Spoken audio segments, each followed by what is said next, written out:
طيب, now we're going to start talking about marriage. The author said it is a condition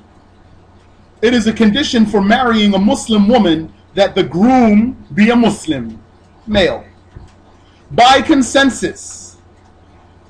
There's no difference in opinion about that. That is known in the religion by necessity. That means all the Muslims know about that, the knowledgeable Muslims and the ignorant Muslims. So whoever legitimates the marriage of a blasphemer to a Muslim woman blasphemes, wal-'iyadu billah. It is also a condition that the woman would not be in an iddah, a post-marital waiting period. An iddah for any reason, whether it was an iddah due to divorce or an iddah due to breaching the marriage by somehow, or she was in iddah because she's a widow, it does whatever. There are numerous reasons why a woman would start her iddah. If she's in her iddah, she cannot be married.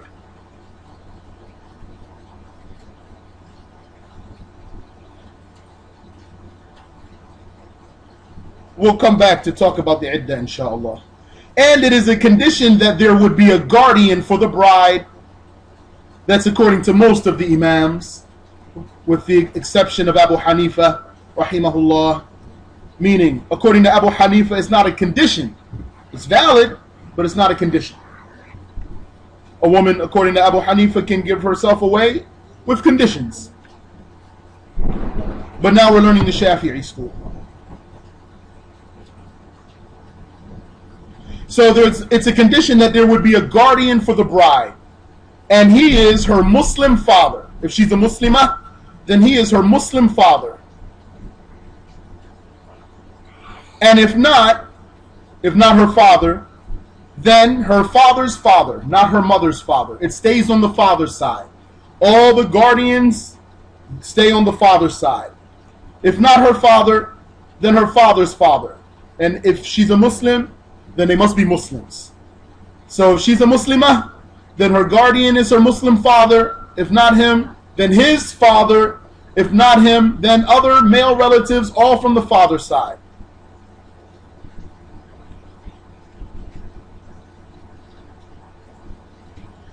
If not him, if not the grandfather, then a brother. Her full brother. That means her brother from her mother and her father. If not him, then her half-brother from her father. And if not, then a nephew, the son of her brother, the son of her full brother. If not him, then the son of her brother from her father. If not, then an uncle, paternal uncle, her father's side, her father's brother. If not, then a cousin, her uncle's son, her father's brother's son, her uncle's son. Ibn Am, not Ibn Khal.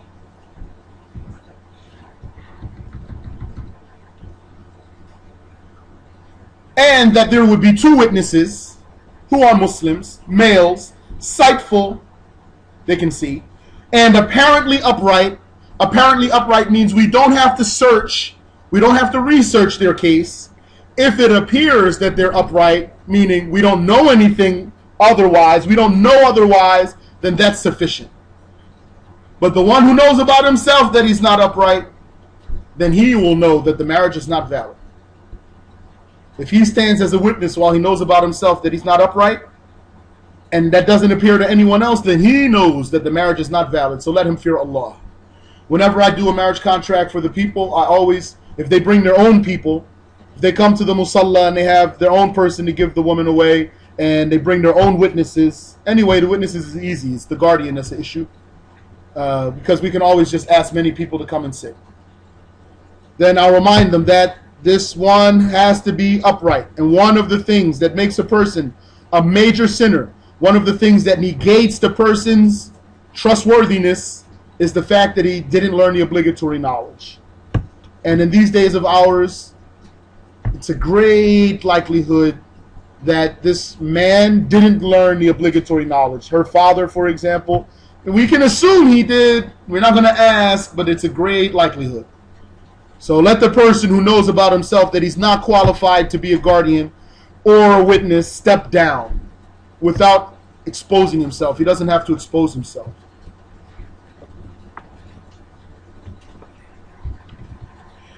And there must be an initiating statement from either side, whether the groom or the guardian, such as for the groom to say, Barakallahu feek, thank you. Such as for the groom to initiate and say, marry your daughter to me. And then the father says, I accept. Or for the father to say, I marry my daughter to you. And for the groom to say, I accept.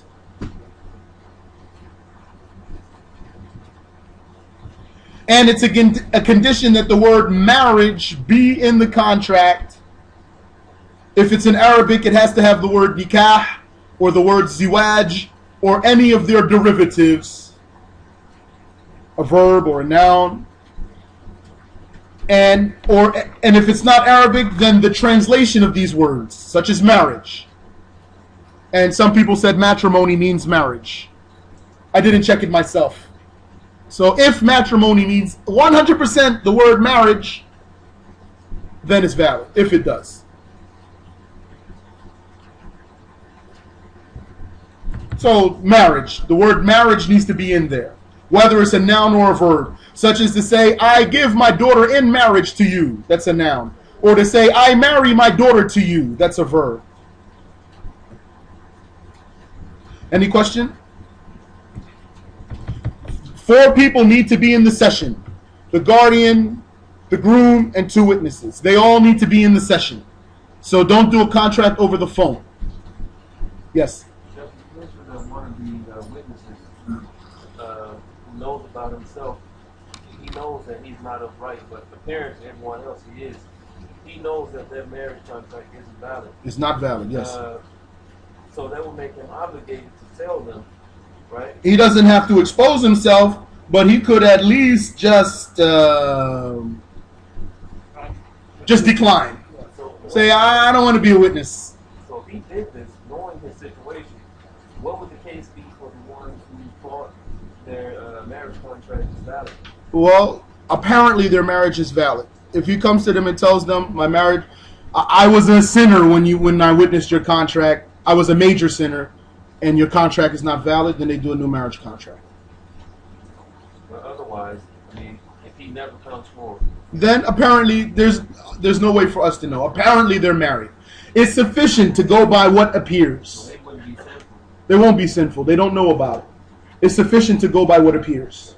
They'll say they're married. We'll consider them married. We don't. It's not a condition to search into that person's background. I mean, yes.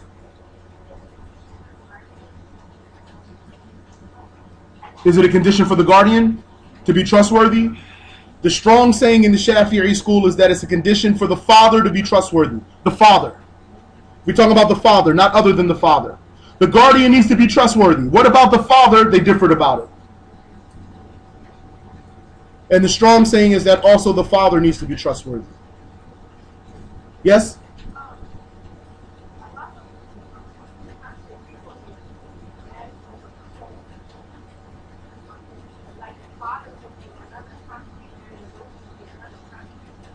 Sheikh Abdullah said it's not valid. Rahimahullah. 4 people need to be in the session together. All together in each other's presence. 4 people need to be present. The guardian, the groom, and 2 witnesses. Yes? Is this a different case if a woman was a non-Muslim, she need a guardian there? She still needs a guardian, but if she's a Christian or a Jew, her Christian or Jewish father can give her away. With the condition that he's trustworthy in their standards. That means if even the Christians say that her dad is a scoundrel, then it's not valid. He can't be a guardian for her to give her away. Yes? So, whoever legitimates the marriage of the Muslim woman with non-Muslim man last year. So, how about the father giving away that?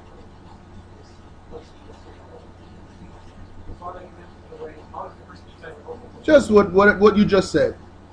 If he legitimates that marriage, then it's invalid. Then that's blasphemy. So he's actually giving her away. Or maybe he's doing that while he believes it's not valid. And the second thing, if say the sinner knows he's a sinner and asks to be with him, right? Can he repent? Yes. Without repenting, then Yes, he can repent. التائب من الذنب كمن لا ذنب له. The one who repents from the sin is like the one who has no sin. Yes? The two witnesses have to understand the language. Yes. The two witnesses must understand the language of the contract or else it's not valid. And they need to see the woman's face or know her name. Yes. Like going through the steps of the ones who can, the guardians who can give her in marriage, like go from the father, and if he's unable, like what would be the case, like that they wouldn't be able to, like what if, Like he's dead. what if he's still living? Like he's in prison. Like they don't know where he is, for example. No. Or other cases. Yes? Sorry?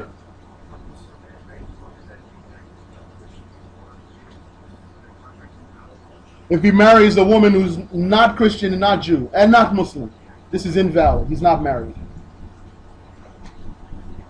Yes? You said regarding the instruction in chapter 4 that the father also has to Yes. that's whether he's the guardian or not. We mean in reference to being a guardian. So other than the father, suppose the father was them, for example, like the grandfather or the It guardian has to be trustworthy. and the grandfather. What I know is that everyone other than the father must be trustworthy. And as for the father, the strong saying is that he also needs to be trustworthy. But there's a difference between regarding the father. As for the rest, in the list, it's Yes. Yes? So the marriage won't be valid once the man marries the atheist. No, it won't be valid. It won't be valid. He won't be married. Yes. What would be the case if the bride's father became apostate unknowingly, but other people like know this about him? Maybe he made a statement, blasphemy, or He's not trustworthy. If he's an apostate, he's not trustworthy. It's not valid for him to give her away. And he has to be a Muslim. Even according to the saying that he doesn't have to be trustworthy, he still has to be a Muslim. If she's a Muslimah. Yes?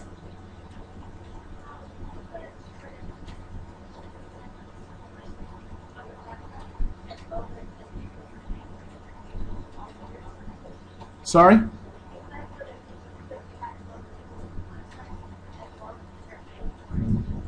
See her face or know her name, yes.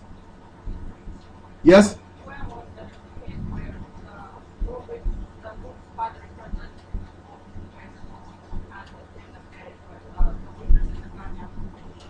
The case of what?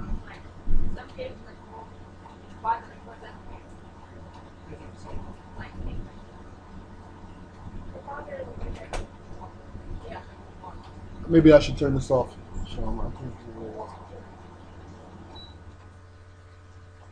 Can you repeat, please? Yeah, in some cases I've seen like the home to one name is present, but his father. Okay. So, but the witness in the guardian is there. It's permissible for someone to act on behalf of the groom or the guardian. The groom can appoint someone to accept that woman in marriage on his behalf. And the guardian can appoint someone to act as a guardian to give his daughter away on his behalf. That's permissible. And it's permissible to appoint someone or delegate someone to do anything that you can do yourself with certain restrictions. Anything you can do for yourself, you can appoint another person to do for you with few restrictions. Yes? Is it a condition that the word now be mentioned in the contract? No. Yes? The witnesses have to understand the language of the contract. Yes. Yes? Yes? So the person that you want to know that automatically not Muslim, Yes. But then you said that the father doesn't need to be trusted. According to a saying, a weak saying. Yes?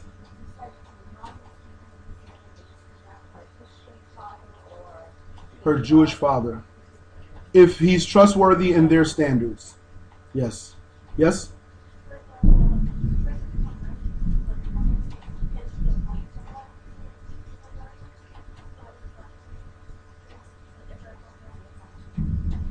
She has no other choice. If she doesn't have, if none of those guardians are available, then she has to appoint someone to act as a guardian.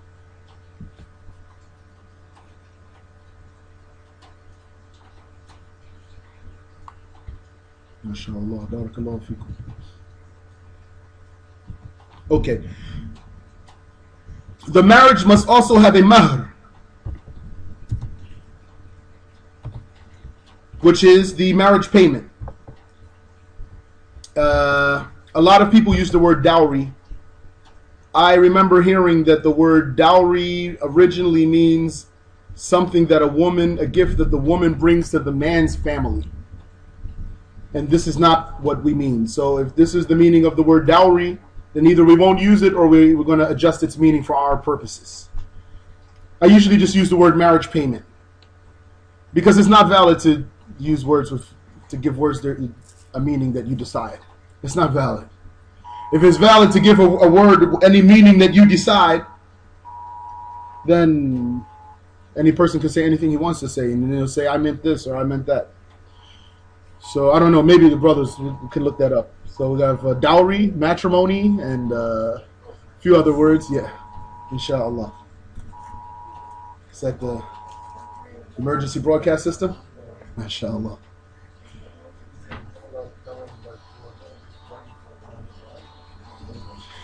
So the marriage must have a mahr, a marriage payment. If it was mentioned in the contract, if it was specified, then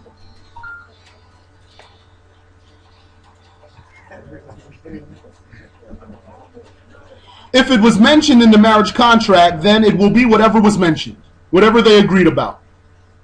Otherwise, she gets the mahr of a woman like her, a woman of her status. And it is her right. The mahr is hers. It belongs to her. It is not the right of her guardian. It is not permissible for her father to take it and keep it for himself. Unless she accepts that, she'll be giving it to him or letting him keep it. If he takes it, she can let him keep it. But it's hers. So if they don't agree on the mahr, and according to Ash-Shafi'i, it can be monetary or a benefit. It can be monetary or a benefit. A benefit is like teaching her how to recite the Quran, for example, or taking her to Hajj, for example. It can be monetary or a benefit, and if they don't agree on it, or they don't mention the marriage, they don't mention the mahr in the contract, then she gets what a woman of her status gets. And how would we know what a woman of her status gets? We look. Does she have sisters? Did they get married? What did they take for mahr? What about her aunts? Does she have aunts that are like her age? What did they take for mahr? How old is she? How pretty is she? How much knowledge she have? How well can she speak? Is she a virgin or she's not a virgin? Things, all of these different things impact on what a woman like her takes as a mahr. Any question about that? Yes. Yes. For the mahr that we agreed upon. Yes. Yes.